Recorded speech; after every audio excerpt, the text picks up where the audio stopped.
We're professional now. I know. Okay. A Course in Miracles, text, chapter 1, verse 1, principles of miracles. There is no order of difficulty in miracles. One is not harder or bigger than the other. They are all the same. All expressions of love are maximal. Miracles as such do not matter. The only thing that matters is their source, which is far beyond evaluation. So this is, I think, is really each verse. The good thing about the Course is each verse contains almost everything that you need to talk about for a long time, but also for freedom. And we often think that there's order of difficulty in everything, order of difficulties in good things and order of difficulties in bad things, right? This one's too hard to overcome. Yeah. Or this one's easy, you got it. And someone else that doesn't think it's easy is disappointed because now you think it's easy and they don't think it's easy. And that makes you the guru and more spiritual. And that makes me the neophyte, which is diminishing, but now I'm diminished and I don't have the capacity to love that you do. So now I need you, and all these intricate layers of separation that we develop. But the reality is there's no order of difficulties in miracles. So my question, two questions is, one, what's a miracle? At least in this context. And two, what's it take to get to the big things? What's it take to get to where we want? And Denise, I invited you to share as much as you want and can. So anytime you want to interrupt, you can. You have anything you want to interrupt already? Well, wow. I don't believe in interrupting, but I do want to support you. So my understanding of a miracle is a shift in perspective from fear to love. And that can occur. We can choose that. We can look for a loving meaning to place on events, persons, circumstances, if we're in a place of fear. And we'll recognize fear by our internal state, the experience that we're having. And if we're having a negative experience, we have interpreted something as fear. And we can shift that. We can look for what's another way to look at this that would be supportive and empowering and loving. Yeah, that's good. Love that. Nailed it. Yeah. This one spoke the most to me because of they're all the same. I think I started looking at the world as like, this is not as hard as I think it is. Yeah. It really is. We just went to Costa Rica and we had a bunch of obstacles. Our passports were expired, and I didn't realize it the day before we were supposed to go. And so it was a step-by-step impossible journey. There's a couple times it was just impossible. The biggest one was getting passports and then making it on our flight on time. And then, but each step of the way, it was like an opportunity. It was an opportunity to either have an adventure and to be with my wife on this cool adventure, or it was an opportunity to battle the world and battle Carolyn, and it was so interesting. Like every element that I needed there to have either was there the whole time. Mm-hmm. And we even had a conversation a couple times. I'm like, wow, it would be so easy to retaliate or get mad at you for something stupid. Yeah. Like, whatever. Why didn't you bring the umbrella? Because we got to our appointment at the passport office in this government building in LA at 7:30 in the morning. last Friday, a little over a week ago, and it was pouring rain, just crazy. And I have an umbrella in my car all the time for the last 10 years, but I didn't have it. I didn't bring it. And so we both had to run, and her newly straightened hair is all messed up, and our feet were wet because it was puddled. It was like so raining, it was puddled everywhere, and she was wearing these boots, so she didn't want to get wet, and could have very easily been a fight. But luckily for me, we were both gracious with each other, and it turned into a wonderful experience. Like the whole thing, even the adventure of it all. Yeah, you get to tell a fun story. Yeah. And we said it like that, like, well, wouldn't it be great? And I just wonder if life's like that. What if life is an opportunity? Like Denise said, you can have two different meanings. And where does the meanings come from? Well, the meanings come from me. I'm the meaning machine. Yeah. Right? There's no inherent data bank of meaning that this has to have. And so I get to choose, do I want a fearful, angry story, or do I want a loving, fun story? Yeah, I struggle with that every day. Verse 2, miracles as such do not matter. The only thing that matters is their source, which is far beyond evaluation. Miracles occur naturally as expressions of love. The real miracle is the love that inspires them. In this case, everything that comes from love is a miracle. All the miracles mean life, and God is the giver of life. His voice will direct you specifically. You will be told all you need to know. Miracles are habits and should be involuntary. They should not be under conscious control. Consciously selected miracles can be misguided. So, all you need to know, you will be told all you need to know. I think it's really interesting, just in the context of non-dual, is that my whole world is really from my perception.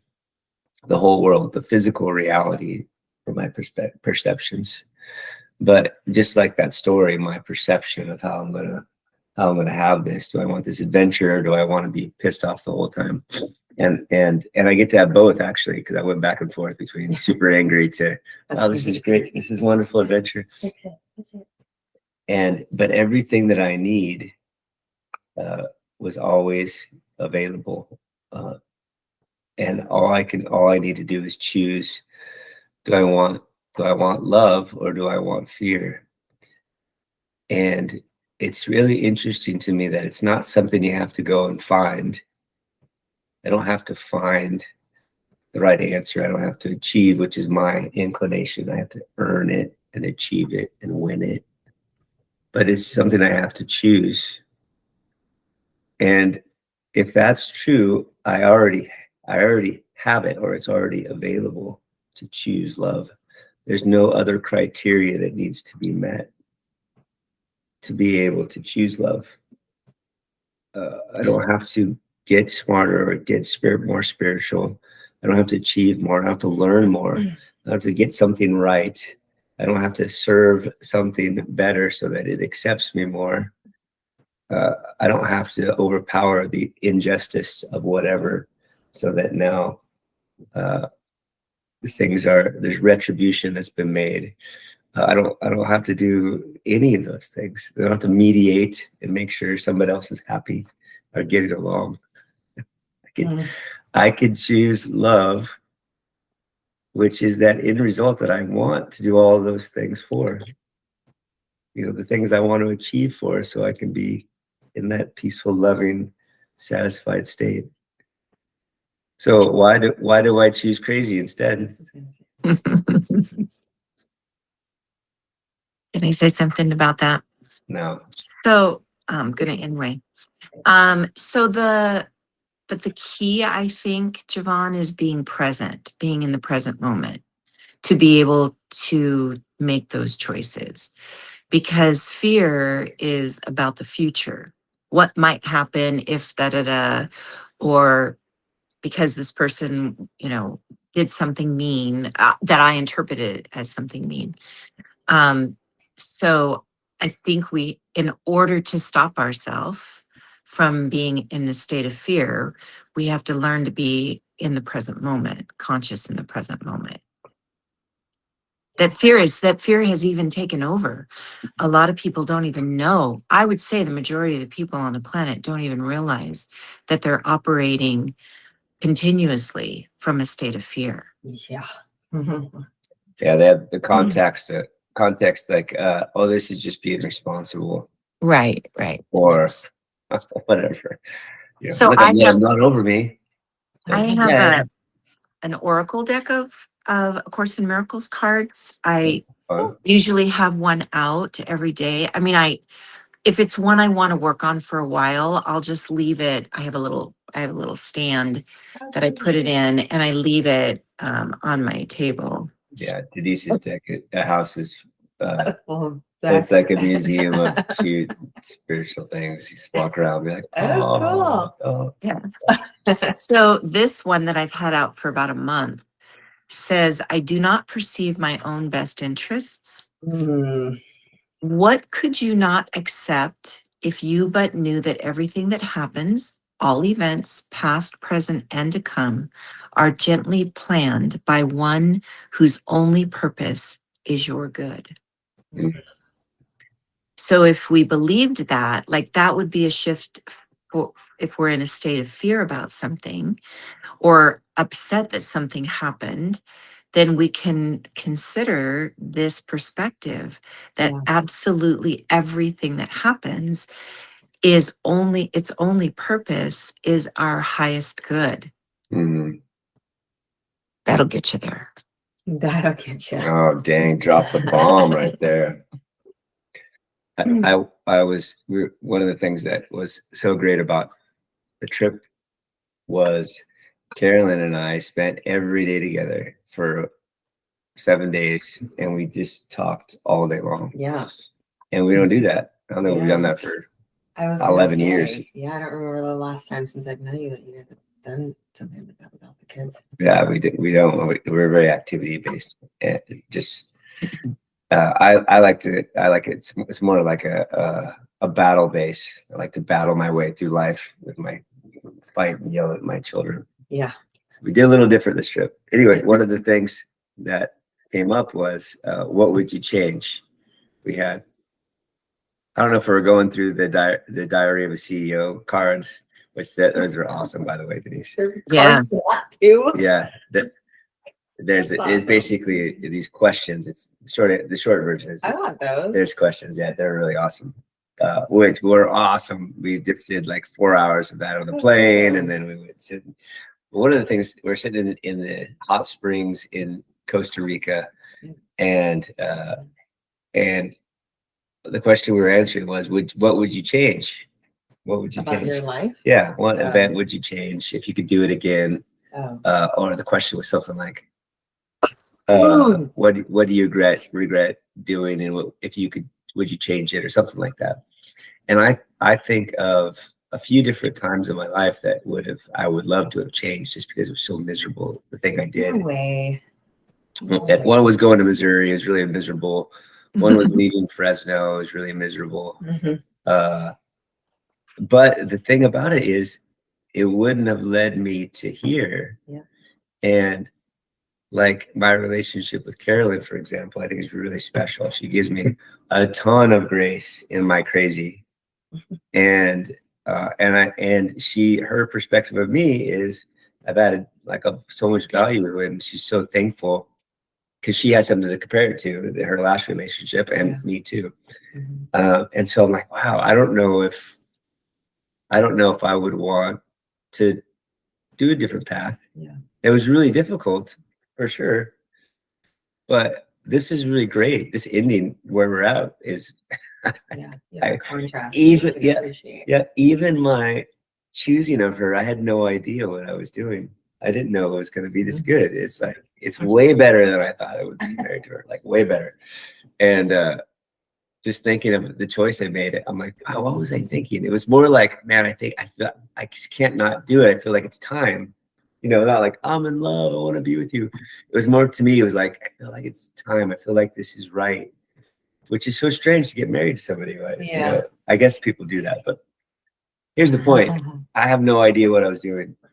And so then if that's true, then could it be true now? Yeah. Could it be true that this actually is the best thing that could be happening, because it's the thing happening with the pre understanding or the pre conviction that God's really looking out for me. The universe is really conspiring for me, and that I don't have to worry about the next thing because it's going to be prepared for me. And instead of figuring out what to do, maybe instead I can figure out how to open up and love. Because the other thing that happened was on this trip, I was very open to everyone, every conversation. And Carolyn was like, man, you're usually so closed off and busy and short with people. And, and like, she's super chatty, and I'm always like, not important enough for me to talk about. I don't want to talk about gay. I don't want to talk about sports. I don't want to talk about, I have all these things I don't want to talk about. But I was chatting away with everybody in a different language, so I was really making effort to speak Spanish, and it was so wonderful and beautiful. Now we have like the best friends we've ever had in Costa Rica. We bonded. And what's different? Are people different in Costa Rica? Yeah. Well, maybe a little bit culturally, but the main thing that was different was me. And I created this wonderful, intimate thing. We had people from the hotel giving us private gifts from like their stash, like these poor local people, and be like, you're like the most pleasant guest we've ever had. Here's a gift, from, they gave us this little thing. It was like the cook comes back, the guy cooking the eggs, and just like little sweet things, little sweet things that people did because we just intimately connected. So can that be available all the time? Am I really creating my own hell? Can I really create my own heaven no matter what? Yes. I do feel like it's important to add also, and I would really love your perspective on this, Denise, is the idea that, especially, here goes the gender topic again, especially for a man, it is very important indeed to get past yourself and be completely open and all of that stuff. I do feel like for women, or for in order for the divine feminine to emerge, it is important also to, or I guess the question would be, how would you distinguish that that balancing act that for the profane feminine is the just allowing yourself to get walked all over, and so for at least in my understanding, there's a very important distinction that divine feminine and divine masculine get to. And so I know that I think theoretically, it is just what's important is to be extending that love to yourself as a woman, and to make sure that you're not overgiving, and choosing love. There has to be a wisdom that's applied of not enabling somebody versus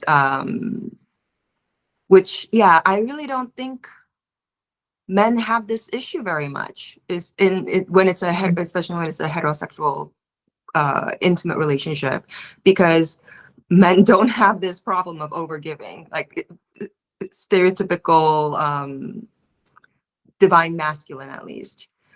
And so I feel like I don't know exactly what I'm trying to say, but I don't know. A part of me is probably just picking on Jevon for being a man, and Oh, so what I've discovered, Sue, is that if you just keep talking, you will, it'll process. You'll be able to process yourself and come to clarity. So if you don't have clarity before you start talking, if you have permission to just keep going with what you're saying and discover, uncover, keep going deeper, then your question or your experience or your statement will become more clear. So I didn't hear a clear question in in what you were saying. So do you have a question? Like, how does a woman not get walked all over? How does she set healthy boundaries and still be in a state of love? Yes. Is that what you're asking? Okay. So if you're in a state of love, there will be, your boundaries are just natural. You can, from a loving place, from a place of peace, that's how you know you're in a state of love, is you're coming from a very peaceful place. Course in Miracles says that the ego speaks first and the loudest, and the Holy Spirit sits back and smiles. So when you're in that kind of very grounded, steady place, you're speaking from a place of love. If fear is involved, there's some anxiety, maybe tension in the chest, there's some pushback, there's, you can't do that to me, I'm not going to let you cross this boundary. That's fear. But the boundary itself isn't fear, whatever boundaries you set up for yourself. And the other person doesn't have to like it. And they can even say, that's really mean of you.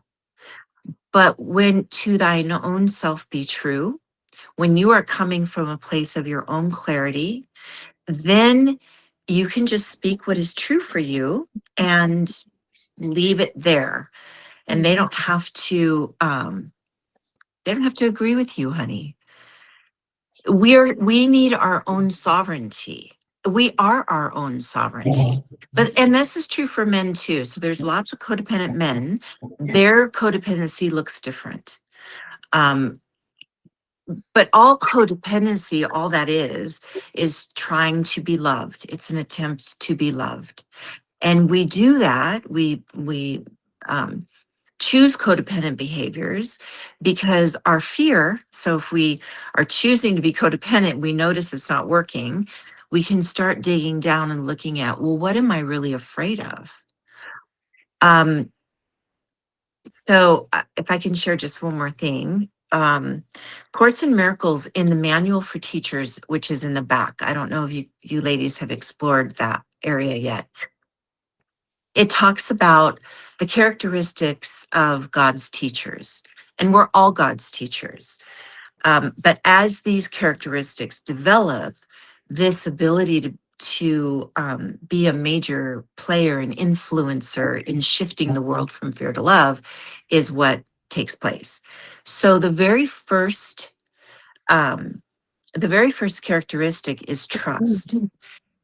I have spent my life, and I'm 66. I have spent my life devoted to trust. And this, I mean, not on purpose, wasn't my conscious choice, but it's the obvious choice that I'm here for. So right after we develop trust, it says the second characteristic of God's teachers is honesty. And only those who truly trust can be truly honest. And most of us are living lies. Most people, they lie to themselves, they lie to one another. That's all codependent behavior. So, and I would highly recommend Byron Katie's audio book, I Need Your Love, Is That True? Because that woman kicks codependency in the ass. She brings it all up to the surface for everybody to look at very clearly. And you get to see, oh shit, I'm super codependent. I mean, I've been doing this my whole life. Does that help? Definitely. And you Okay. said it was trust first and then Honesty. So those are the two that I have spent the most time, like really doing deep dives in. The trust section, it gives 4 stages for the development of trust. And in that section, I've probably been working on that for 5 years. It's hard to say. That's right. That kind of goes along too with yogic philosophy of the yamas and the niyamas. Yama number 1 is non-harming, Yes. and ahimsa, and then is truth telling. So yeah, I Well, love we can tell the truth without harming somebody. And we mostly must. we want to tell the truth to ourselves, Mm, right? And then move from there and yeah. move with love from there. Mhm, mhm. So can I ask you one more question? Sure. When I was sharing about boundary setting from a place of love, I see you wiping tears away? Yeah. And, and so what was that about, honey?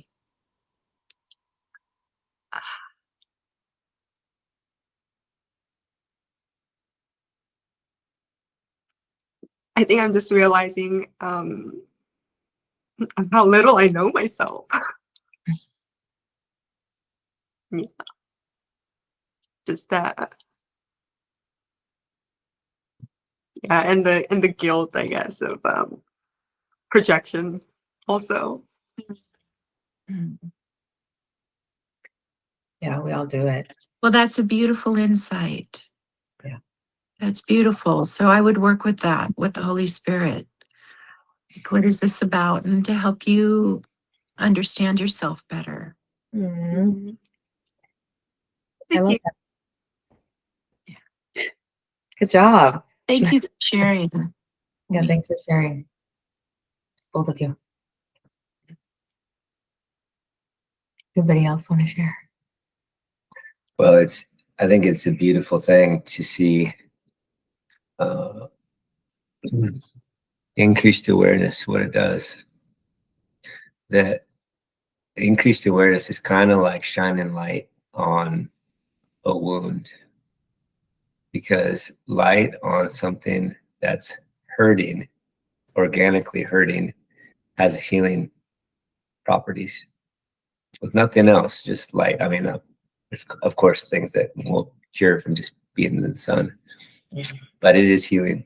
And there's something about awareness, and one of the ideas is there's nothing really to do except to keep watch yourself. And yeah. I would also like to suggest that so the guilt comes from judgment. You've placed a meaning on things that you have said or done that is causing you harm. But the meanings that you've placed on that is from fear. It's not love, because love does no harm. And so one of maybe your first steps is to drop all judgment and try to look at your past, those circumstances through a filter of neutrality. This means nothing. I decided what it meant. And perhaps it was simply something for your highest good that you have a judgment over. I shouldn't have done that. I shouldn't have said that. That's bad of me.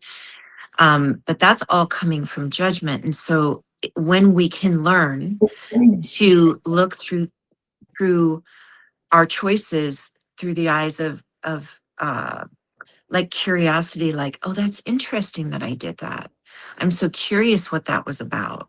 What motivated me to say that or do that thing, or and then when you start looking, also Course in Miracles, one of my big takeaways was we are just innocent and wounded.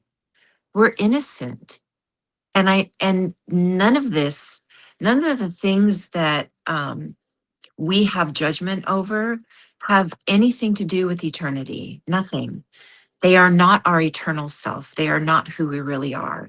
It's just the ego as a child, a wounded child, trying to survive in a very confusing world. And that's how it showed up that day. Yeah. I've noticed ever since you kind of pointed out. So Jevon gave us some wisdom that he got from you, actually, Denise. And he said, he said, like in those moments, you know, Sue, because I understand we were like, I'm so frustrated. I've stopped, and instead of like getting upset, I have actually used it, and I said, have you noticed? Oh, yeah.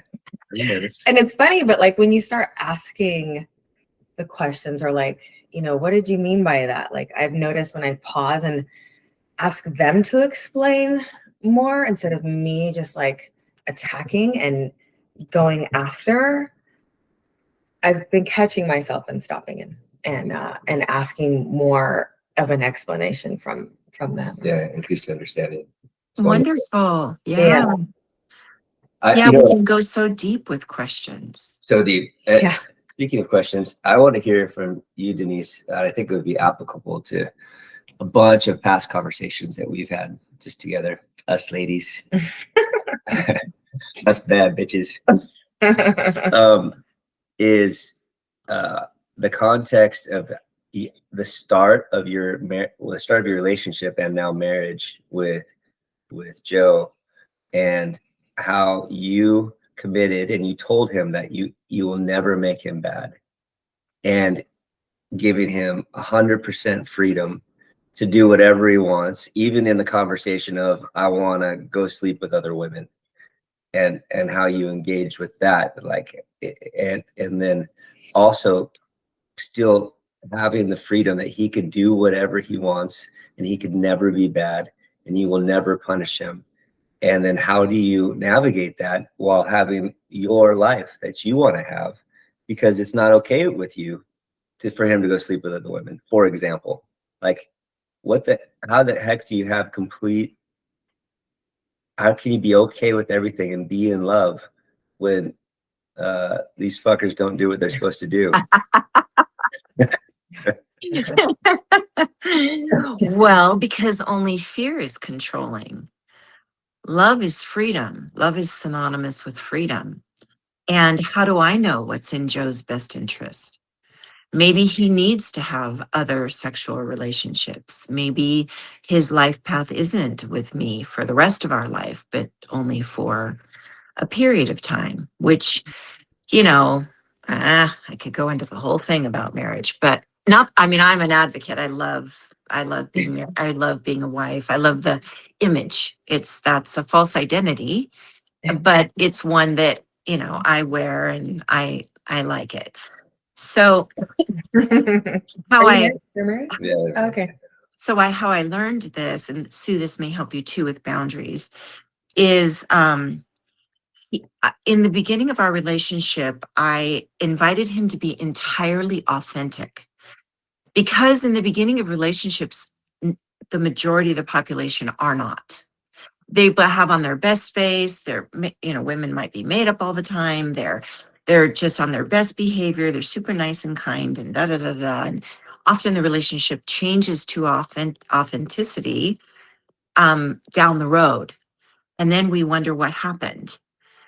And so Joe was coming out of a 20-year marriage, and I was coming out of a 36-year relationship. And I wanted to know, who is this guy really? The beauty and the real benefit of the beginning of our relationship is that he didn't want to be with me. So he had nothing to lose by being authentic. He wasn't trying to win me. He was enjoying the experience that he was having with me, but he was going to do something else. And so the gift that was for me is it hit my core wound that I had been working on for many, many, many years, probably a couple decades by then, that I don't matter. And this was one of my deepest childhood wounds. I don't matter and everybody leaves me. Now, my ego, her name is Dorca, by the way, Dorca would have wanted to convince him that I'm the best choice out there. Now I am. But I had to learn that. I didn't know that, Sue. I didn't know how amazing I am, like as far as love and grace goes. And I'm not saying that arrogantly. I didn't even create that in me. God did that for me. So I gave him permission, and I said, you will never be my problem, and you will never be in trouble, because everything that happens that triggers me is my wound. It's for me to work on. And you just happen to be the gift in the moment to upset me. So I don't want you to change. I want to change. And I won't be able to heal if you're tiptoeing around all of my triggers. So be completely authentic. And part of his truth telling then was that he said, I've been in a marriage for 20 years. I've been a wedding photographer, hanging out with drunk bridesmaids who want to fuck me all the time. And I've said no, because he was a faithful husband. And he said, and I want to do that. And I'm like, all right, well, I'll tell you what. I know that my truth is I'm monogamous, and I need to be in a monogamous relationship. So I'm enjoying myself right now. And when you decide that you're ready to go have that experience, you just let me know, and I'll go my way and you can go yours. That was my boundary. And that was my truth. That was true for me. I'm monogamous. He is actually monogamous. He didn't know that until he got a free pass. I'll pass. Hall pass. Like, you can have the experience that you want to have, and then we'll talk about that. Because if I don't know what's in his best interest, and I don't even know how long we were supposed to be together. I still don't know. One of us could die. One of us could change our mind. This is life. This is the life path. So in the Buddhist tradition, there is the beautiful law of non-attachment. And I had to learn that because my very fearful ego believed that it had to be loved by somebody else. And that was not true. I needed to be loved I needed to accept the love that I already am, and accept the love that was already always present within me. And that's what I was able to develop over these years with Joe as my teacher. Does that make sense? And is that what you wanted me to share, Jevon? Yep. That was great. Is there anything more? Well, what comes up for anybody? That's a hard lesson. You guys are making me tear up having this lesson this morning. My goodness. Excellent question too, Jevon. I'm sorry, go ahead. Thank you. What were you going to say, Sue? Kristen, it is difficult for the ego. It is difficult to address these things that are, if we're looking at ourselves very honestly. And also, if we consider that this earth is our school, that we came here to overcome, transcend the ego and these patterns, not to kill it, we need it, it's going to be here, but to govern it from a higher place. Yes, those things are challenging, especially depending on how old you are and how long you've been in those patterns, believing that those things are what keep you safe. Those things that you do keep you happy, but they're not. They're a lie. They're a camouflage. And the reality is that love is what keeps us safe. And freedom is associated, that is an equivalent to love, synonymous with love. So yes, it's difficult, but the more you face these fears directly, I believe that fear is an invitation. It's not something we were to hide from, avoid, run away from, or medicate. It's to look straight at it and go, what's here? What's really here that is messing up my experience of peace and love? Then we have an opportunity to make change, real change in our life. So there you are at the end result of a lot of lessons, Denise. You have a lovely marriage, or it appears to from the outside, and you've gone through a bunch of difficult and painful situations before this. Is there a way that we can get to where we want to go faster? As far, I mean, in the context of relationships, for sure, romantic relationships, but it seems like that skill is applicable to everything in life. I mean, how do we know what's keeping us from where we want to be, and how far away is it? Well, it's a holy instant. What does that So, mean? well, that means it can happen in a moment to shift out of of these places of fear. My experience of all of these years is that awareness is 80% of the work. So once you really become aware of the mechanism, the patterns, and the strategy of the ego. I use the Enneagram with my students. I use it with myself. Um, uh, Gene Keys is another profile that can be very helpful because it'll show you what your shadows are and how to transcend those shadows. Yeah. I think, but the Enneagram is the behaviors and beliefs of the ego. And when you identify what your Enneagram type is, there's 9 of them, then you can start diving into that and going, oh, this is my pattern. This is the the ego's pattern. And as soon as you know what those things are and you stay with it, then you immediately start noticing, oh, this is just my ego.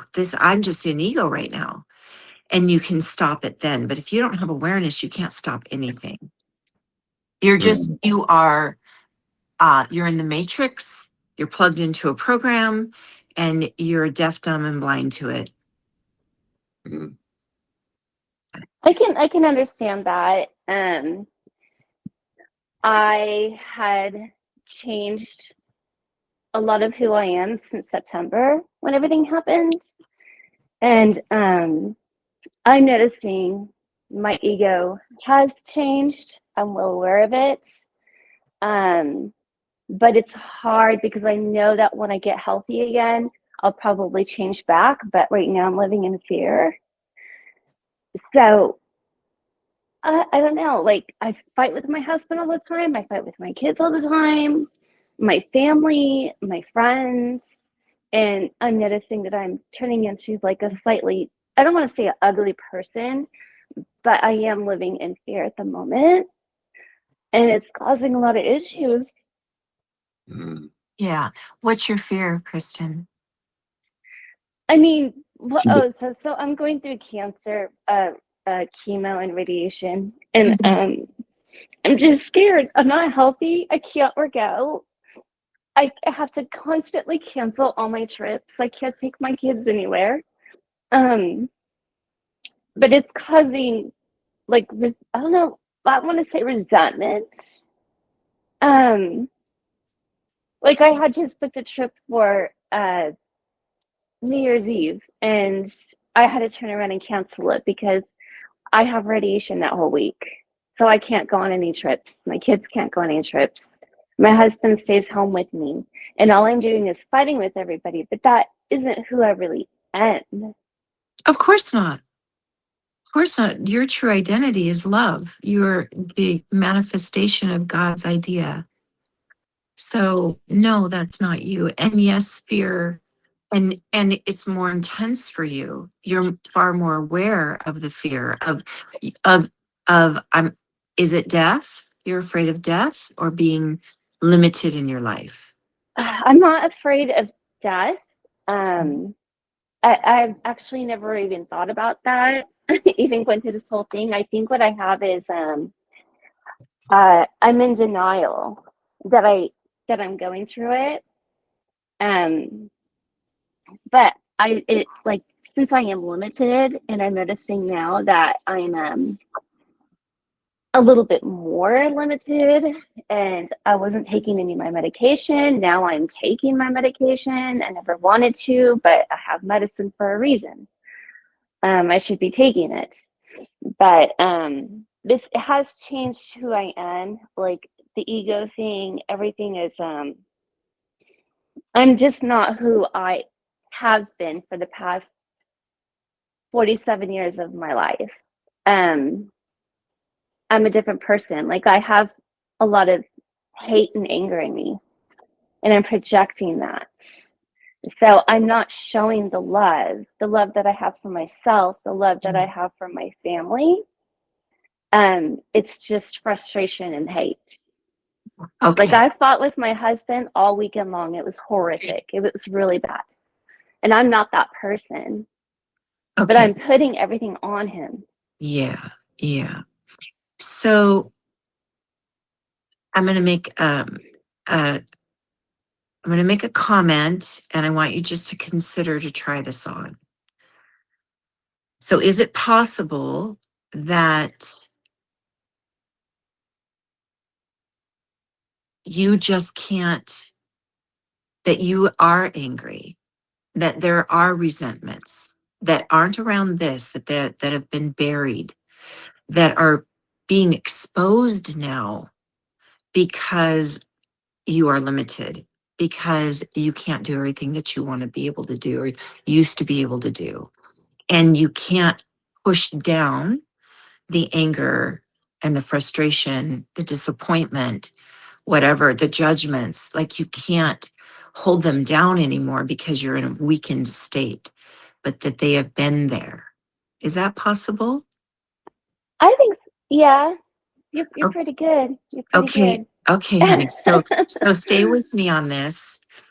So then if you've ever asked for your freedom, if you've ever asked God or spirit, I don't know any of your spiritual orientations, so I'm just going to speak from mine for a moment. But if you've ever asked for more from God or the Holy Spirit or Source, this is your path to that.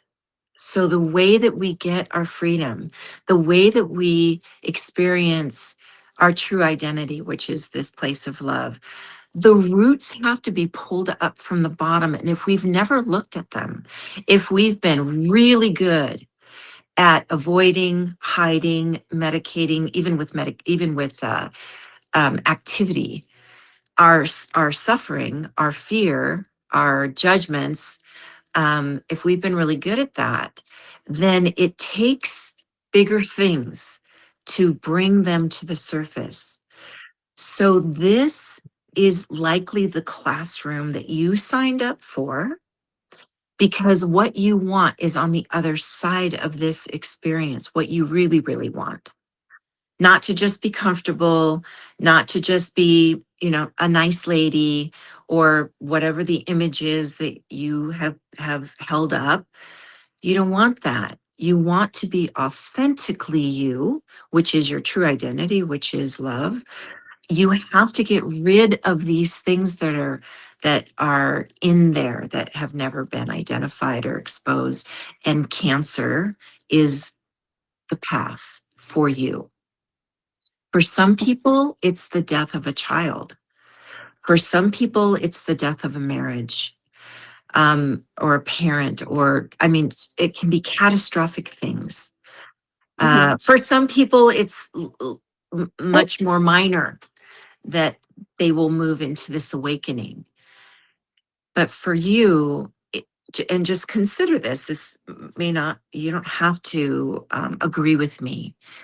This has just been my experience, that everything that comes into my life, everything that is really difficult, especially, but everything that disturbs my peace is my gift. It is my classroom. It is the thing that I require, because what I've asked for demands that I go through that. Does that make sense? Yeah, it does. Okay. Yeah, I think the whole root thing, pulling the roots out, is something that I've always struggled with.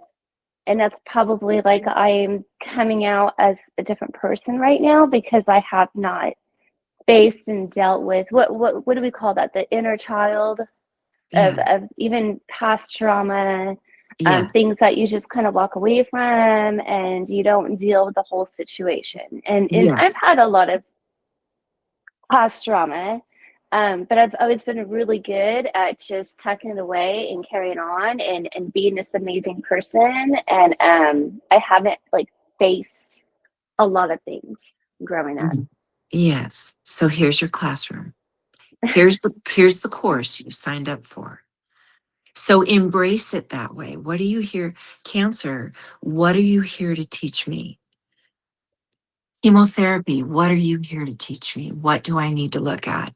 And so what I was saying earlier about the manual for teachers in the back of the book, A Course in Miracles, it talks about trust. I would really encourage you to read that, the section on trust, and Okay. you'll get a much better understanding. And this is that shift in perspective from fear to love.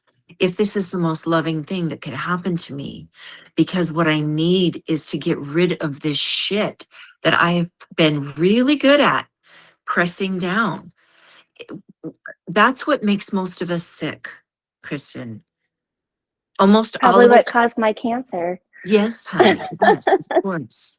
Okay, I shouldn't laugh about that, but You can. Doesn't matter. yeah, That's no, okay. that's true. Like it's a lot of suppressed stuff, and I just think because I'm facing this, like I'm becoming a mean person. I'm not very nice, like I normally am. So I would say, so calling yourself a mean person is a judgment. Don't do that. Hmm. You can say things like, well, I'm noticing that I'm really angry. I'm noticing that I don't have patience like I used to. You're not becoming a mean person. You're releasing, you're angry because there are deep wounds in you, traumas in you that really hurt you. Anger is a secondary emotion. It's secondary to pain and fear. So there's either a whole Okay. lot of fear in there, or there's a whole lot uh, of actual pain in there. So Yeah, I think it's there, mixed of both. sure. So there's an opportunity for you to look, and questions are the best way to look. What is this? What are you here to show me? So if I can I take a little bit to walk the ladies through a process, Jevon? Sure. Okay. Mhm. So the process that I walk through is when I'm triggered. Now just remember that your problem is never outside of you. Never. It's always within us. People can misbehave in the craziest ways. They're here to do that for us. We asked for that. So they're not the problem. They're here to trigger what we need to release and what we need to heal. So as soon as I get triggered, I find it in my body. It can be in your abdomen, in your lower abdomen, like womb area, in your chest, in your throat, in your head. You just find the tension. You'll find it in your body somewhere, and put your hand there. And then you ask it, who are you? What are you? So I'm anger. Wonderful. Welcome. Thank you for revealing yourself. What are you here to teach me? Now, the Holy Spirit is what's going to be guiding you in this process. So you have to be still and you just listen and see what comes up. And if it's something that you feel like, oh, wow, that's it, like it hit you hard, that's beautiful, then work with that. It's going to be showing you a lie. So an example that I was sharing with you, that I believed that um, I don't matter. So often my trigger was, I don't matter. And I would go, oh, great. That's the lie. Our childhood wounds, our wounds of any kind, are the lie that we believe. And we want to release that. The Christian Bible says that you will know the truth and the truth will set you free. Not you will know what the lie is, but you have to turn that lie around and turn it into the truth. And this is a process of reprogramming your subconscious beliefs. And there's only two known ways to reprogram the subconscious belief. One is through hypnosis, which you can be brought into that state through psilocybin, through mushroom journeys. The subconscious mind is open, the subconscious mind is talking, and the subconscious mind can be reprogrammed from that state. The other way is repetition. And that's the main way that I've used is repetition. So every time that story gets triggered, I hear I don't matter or everybody leaves me, I go right back to the truth. That's not true. The truth is I do matter. And this is, and then I bring in all the evidence. The number one evidence that I matter is that I exist, because God doesn't make junk and doesn't make mistakes. So absolutely I matter. If when you're looking at where you're experiencing the trigger and you ask it what it is, and you can also ask it, how old is it? How old are you? This is anger. Great. Welcome. How old are you? Well, I'm 4. Okay. What happened when you were 4? What did you hear when you were 4? I'm bad. That's the lie that you turn around. What did you hear when you were 4? Something's wrong with me. I'm not good enough. That's the lie. Turn that around. But you have to do it every time. And then you'll notice that if you do that practice every time, it will become quieter. The trigger is quieter. And the trigger then, and it's less frequent. And then eventually you don't even feel it anymore. So in my relationship with Joe, whenever I would check in with him and say, you seem to be having a pretty good time. We've been together for a couple of years. Do you still think this relationship is going to end? And he'd go, yes. So you don't think this relationship will last? No. You still planning on going, you still think you want to be with other women? Yes. I would notice the trigger and I would go work on it. Well, at year 4, I asked him that question. And I said, because he was mentioning things about growing old with me. And I said, so I just want to check in again to see where you are with our relationship. Do you still think it's going to end? And he goes, oh, yeah. Like not even a breath. He's, oh, yeah, this will end. And I paused and I said, I want to thank you, Joe, for being authentic. Because of you, I no longer believe that I don't matter. I now know that I'm an amazing woman and any man would be lucky to have me in their life. 6 months later, he asked me to marry him. And I didn't even, that wasn't my goal, because by the time I got there, I understood that Joe's no came from God. It was God in Joe to tell me no so that I could work on this lie that was governing my life. So also, ladies, one last step in this and in this process of you find your trigger, you put your hand on it, and you ask it these questions.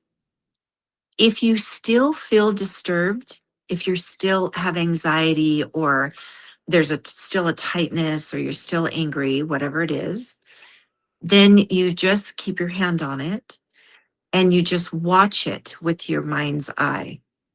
So you close your eyes and you ask, what size are you? What color is this? How big is it? What shape is it? Is it stagnant?